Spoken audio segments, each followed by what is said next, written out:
Viewers, அபாரமான திறமைகளோட இருக்கிற 7 உயிரினங்களை பத்தி தான் நம்ம இந்த வீடியோல பார்க்க போறோம். இந்த உயிரினங்களுக்கு இருக்கிற திறமைகள் எல்லாம் பார்த்து கண்டிப்பா ஆச்சரியப்படுவீங்க. இந்த வீடியோ பிடிச்சிருந்தா லைக், ஷேர், கமெண்ட் பண்ணுங்க. நம்ம சேனலை புதுசா பார்க்கறவங்க தமிழ் கலாட்டா நியூஸ் சேனலுக்கு சப்ஸ்கிரைப் பண்ணுங்க. கூடவே பக்கத்துல இருக்க பெல் ஐகானையும் கிளிக் பண்ணுங்க.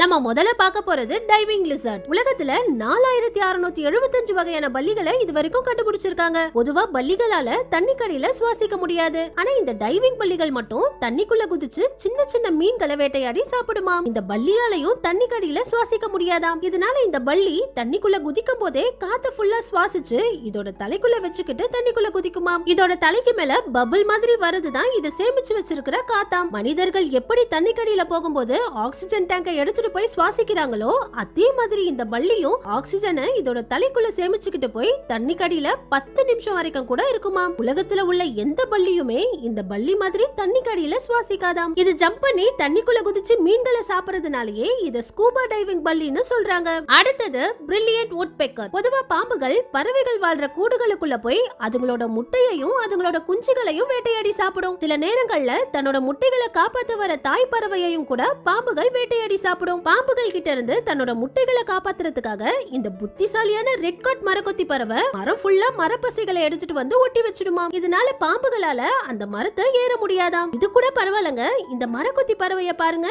இது பாம்புகள் கிட்ட இருந்து தப்பிக்கிறதுக்காக பாம்பு மாதிரி தன்னுடைய தலைய இந்த மாதிரி வேகமா வளைக்குமாம். இப்படி தலைய வேகமா வளைக்கிறதுனாலயே இந்த பறவைய பாக்குற பாம்பு இது வேற ஏதோ உயிரினம்னு நினைச்சு இத பார்த்து பயந்து ஓடிடுமாம். ரொம்பவும் வித்தியாசமான பறவையா இருக்குல்ல. அடுத்தது சூசைட் பீ. ரொம்பவும் சின்னதா இருக்கிற இந்த தேனீகள் கிட்ட நிறைய ஆச்சரியமான விஷயங்கள் இருக்கு. நீங்க இப்ப பாக்குறதும் ஒரு தேன் கூடுதான். தேன் கூட்டுக்கு ஏதாவது ஆபத்து வந்தா உடனே எல்லா தேனீகளும் சேர்ந்து ஒரே மாதிரி அதங்களோட உடம்ப ஆட்டிக்கிட்டே இருக்குமா. இதனால தேன் கூட்டுல இந்த மாதிரி ஒரு அசைவு ஏற்பட்டுக்கிட்டே இருக்கும்போது மத்த உயிரினங்கள் இந்த தேன் கூட்டை தாக்காதாம். அதுக்காக தான் இதுங்களோட உடம்ப இப்படி அசைச்சுக்கிட்டே இருக்குதாம். பொதுவா தேனீகள் நம்மள கொட்டும் போது அதுங்களோட கூர்மையான கொடுக்க நம்ம உடம்புக்குள்ள விட்டுட்டு போயிடும். தேனீகளோட கொடுக்குல இருந்து தான் அதோட டைஜஸ்டிவ் சிஸ்டம், நர்வ் சிஸ்டம் எல்லாம் உடம்போட கனெக்ட் ஆகி இருக்குமா. இதனால தேனி நம்ம உடம்புல கொடுக்க விட்டுட்டு போனதுக்கு அப்புறம் அந்த தேனி இறந்து போயிடுமா. கொடுக்க இல்லனா அதுங்க இறந்து போயிடும்னு தேனீகளுக்கும் தெரியுமா. அதனாலதான் தேனீகள் எப்பவுமே அதுங்களோட கொடுக்குகளை பாதுகாப்பா வச்சுக்குமா. தேன் கூட்டுக்கே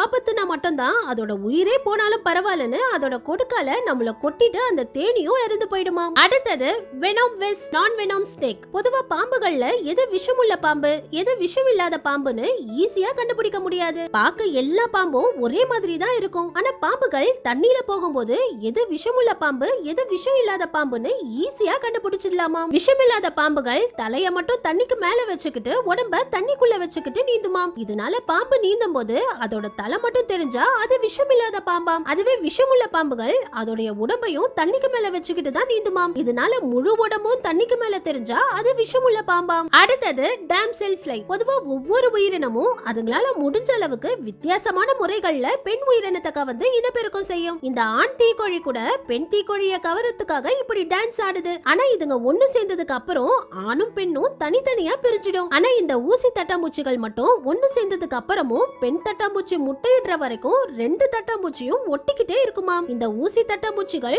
இந்த மாதிரி ஹார்ட் ஷேப்ல தான் ஒண்ணு சேருமாம். ஒண்ணு சேர்ந்ததுக்கு அப்புறமும் ஆண் தட்டாம்பூச்சியும் பெண் தட்டாம்பூச்சியும் இந்த மாதிரி ஒட்டிக்கிட்டே ஒன்னாவே தான் பறக்குமாம். ரெண்டும் தனித்தனியா பிரியாதாம். அதுக்கப்புறம் பெண் தட்டாம்பூச்சி தண்ணி மேல போய் முட்டையிடுமாம். முட்டையிட்டதுக்கு அப்புறம் தான் ஆண் தட்டாம்பூச்சியும் பெண் தட்டாம்பூச்சியும் தனித்தனியா பிரியுமா. ஒரு வாரத்துக்கு அப்புறம் முட்டையில இருந்து வெளியே வர குட்டி தட்டாம்பூச்சி முதல்ல தண்ணிக்கு அடியிலேயே இருந்து தண்ணியில இருக்கிற சின்ன சின்ன பூச்சிகளை புடிச்சு சாப்பிடுமாம். வளர்ந்ததுக்கு அப்புறம் தான் தண்ணிக்கு மேல வருமாம். தண்ணிக்கு மேல வந்ததுக்கு அப்புறம் இதுக்கு வால் மாதிரி இருக்கிற கேடல் கில்ஸ்கள் ரெக்கையா மாறிடுமாம். அதுக்கப்புறம் தான் இதுங்க பறக்க ஆரம்பிக்குமாம். அடுத்தது ஜாயிண்ட் ஃபேமிலி பேர்ட்ஸ். இந்த கிரேட் ப்ளூ ஹெரான் பறவைகள் பாம்புகளையே வேட்டையாடி சாப்பிடுமாம். அதிக விஷமுள்ள பாம்புகளை கூட இதுங்க பாம்போட தலையிலேயே கொத்தி அந்த பாம்புகளை சாகடிச்சு சாப்பிடுமாம். பொதுவா பறவைகள் ஜோடி ஜோடியா தனித்தனியா கூடுகள் கட்டி வாழும். ஆனா இந்த பறவைகள் மட்டும் ஒரே மரத்துல நிறைய பறவைகள் கூடு கட்டி கூட்டமா வாழுமாம். இதுல ஆண் பறவைகள் குச்சிகளை எடுத்துட்டு வந்து பெண் பறவைகள் கிட்ட கொடுக்குமாம். பெண் பறவைகள் அந்த குச்சிகளை வச்சு கூடு கட்டுமாம். இதுங்க கூட்டமா ஒரே மரத்துல வாழ்றதுனால கழுகுகளால கூட